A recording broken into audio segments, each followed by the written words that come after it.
Hello, and welcome to this presentation. This presentation shows you how to configure an iSCSI target of an Oracle Linux instance in Oracle Cloud Infrastructure.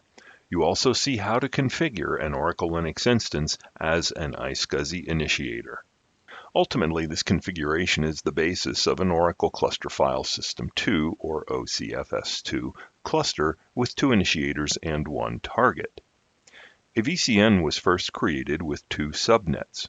One of the subnets is dedicated to supporting instances in a single availability domain. The other subnet, which is used for this configuration, is regional and serves instances in more than one availability domain. This subnet will be used to support the cluster configuration. The security list has been updated to include rules for ports used by iSCSI and OCFS2. We'll create an Oracle Linux 8 instance in availability domain 3 for our target. The firewall on the target must be configured to allow TCP connections on port 3260. We'll create and attach a block volume for the iSCSI backing store. Using the iSCSI target command line interface utility, the Oracle Linux 8 instance is configured as an iSCSI target. 2 Oracle Linux 8 instances have been created in Availability Domain 2, and one of them is configured for this exercise. The iSCSI Initiator utils package is verified and used to configure the initiator. The iSCSI target is then discovered. For this demonstration, I'm logged into the Oracle Cloud Infrastructure console. There's an instance SMM iSCSI target for the iSCSI target, and it is in Availability Domain 3. There are 2 instances, SMM Cluster 01 and 02, which are configured in Availability Domain 2. In this demonstration, we only focus on SMM Cluster 01. The configuration of the OCFS2 cluster with the 2 cluster instances is demonstrated in the presentation titled Configure and Test an OCFS2 Cluster with Oracle Linux on Oracle Cloud Infrastructure. The security list for this VCN includes a stateful ingress rule for port 3260.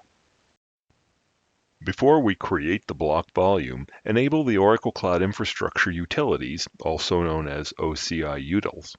Start an SSH session into the instance. Enter sudo systemctl enable ocid.service.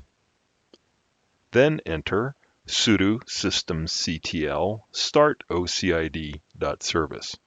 This utility will automatically handle the iSCSI connection between the block volume and the instance. From the block storage display in the Oracle Cloud Infrastructure console, click Create Block Volume. For the name, I provide SMM iSCSI OCFS2 VOL for volume. Select Availability Domain 3 because that is where the iSCSI target instance has been configured. Under Volume Size and Performance, click Custom. Then change the size to 50 gigabytes for this demonstration. Click Create Block Volume to continue. Wait for a few minutes, then navigate to the target instance with the Oracle Cloud Infrastructure console. There, click Attached Block Volumes in the Resources menu, then click Attach Block Volume. In the dialog box that appears, select the iSCSI volume attachment type. Select the block volume created for this demonstration, SMM iSCSI OCFS2 vol. For access, click Read-Write Shareable. This volume will be used to support the OCFS2 cluster file system. So, acknowledge the warning by clicking the checkbox. Then click Attach. Acknowledge the warning regarding records in etc tab by clicking Close. Wait a few minutes. Log into the instance and run the command sudo oci iSCSI config -s, which shows the iSCSI configuration with the OCI utils CLI.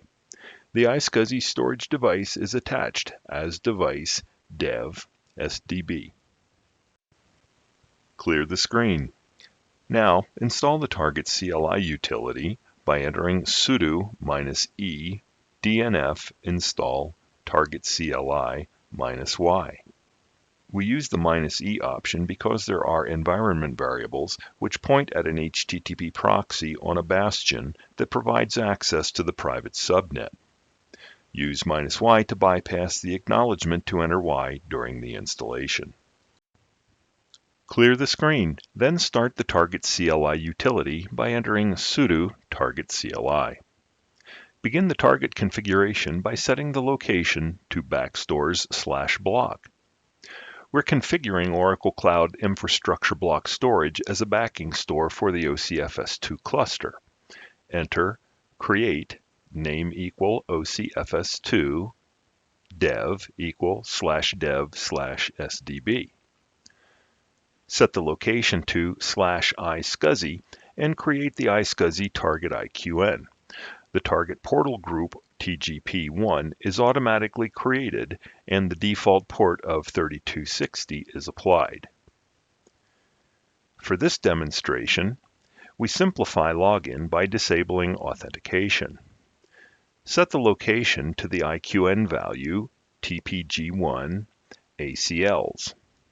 Create a node ACL by entering create and the IQN value. Set the location to the default target portal group by entering cd ... Enter set attribute authentication equals 0 and enter set attribute generate node ACLs equal 1. Set the location to LUNs under the target portal group and enter create /backstores/block/OCFS2. Set location to the root and enter ls to see the target configuration. After reviewing the configuration, enter save config, then exit. Clear the screen. Enter the command sudo systemctl enable target.service and enter sudo systemctl start target.service to start the iSCSI target service. Now, turn attention to the Initiator configuration. I'm logged into an Oracle Linux 8 instance that will become a cluster member. However, the procedure to configure the iSCSI Initiator is the same, even for a single storage client. To verify iSCSI Initiator utilities are installed, enter sudo -e dnf list iSCSI init *. The result shows that iSCSI utilities are installed. Clear the screen. Discover the device by entering sudo iSCSI adm -m discovery -t st -p 10.0.2.9, which is the IP address of the instance configured as the iSCSI target. The result shows the instance IP address and port and the IQN that was entered during the target configuration previously shown in this demonstration. Enter sudo vi/etsy/iSCSI/initiatorname.iSCSI to edit the file. Change the IQN value following the initiator name token and =sign to the value of the target IQN. Save the file. Check the value has been saved by entering cat/etsy/iSCSI/initiatorname.iSCSI. Clear the screen.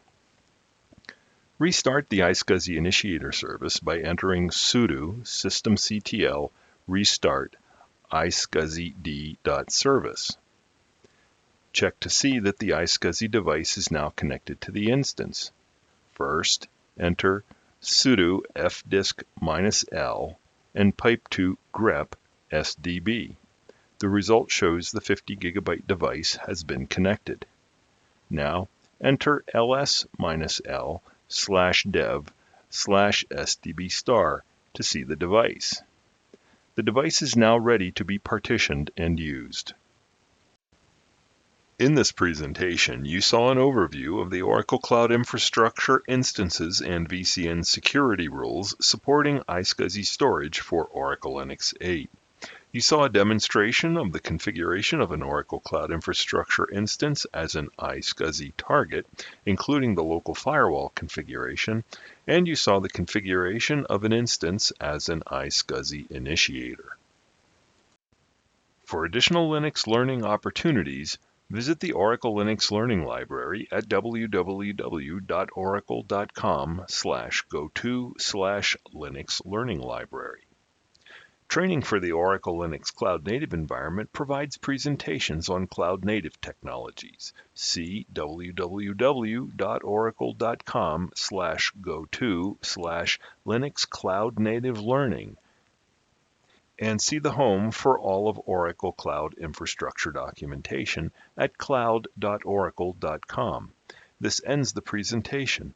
Thank you for watching.